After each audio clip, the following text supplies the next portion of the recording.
Edoma bola zaregistrovaná oficiálne 14. decembra 2015 a za jej založením stál Luboš Foro a Andrea Haršaniová, no a ja. Bola to taká moja dlhodobá myšlienka mať organizáciu, ktorá sa venuje podpore vnímavosti, podpore citlivania ľudí okolo seba.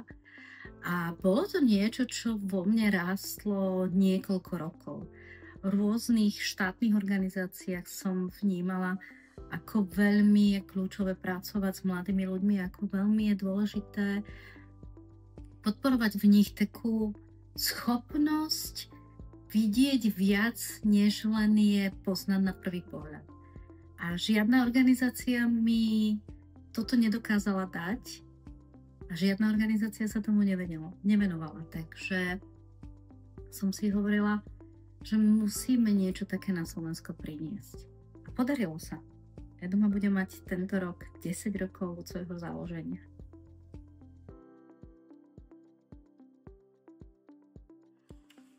No bolo to veľmi náročné, pretože na začiatku tomu bola taká nejasná myšlienka, niečo, čo viem, že chcem priniesť na to Slovensko a možno aj mám predstavu ako. A asi najkľúčovejšie bolo sadnúť si a povedať, že čo všetko na to potrebujeme.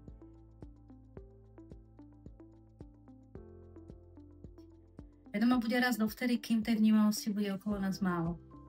A budeme hľadať spôsob, ako tú vnímavosť stále prinášať cez ten príbeh. Pretože ten príbeh je ten nosný nástroj Edumy. Príbeh je základ toho všetkého, ako v Edume premýšľame a ako vedome hľadáme nové nápady na inovácie. Súčasne nám príbeh dáva tú príležitosť porozumieť všetkým tým ľuďom, ktorí tú našu vnímavosť v tomto momente potrebujú.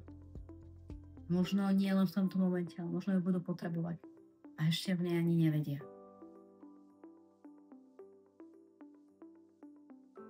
Ja sa veľmi teším, že po tých 10 rokoch už to nie je o tom, že je Žanet Motlová a potom Eduma, ale že už každý alebo viacerí ľudia vnímajú Edumu a príde povedia, no to je tá organizácia, ktorú založila Žanet Motlová, to sa teším. Že najskôr je Eduma a až potom to moje meno.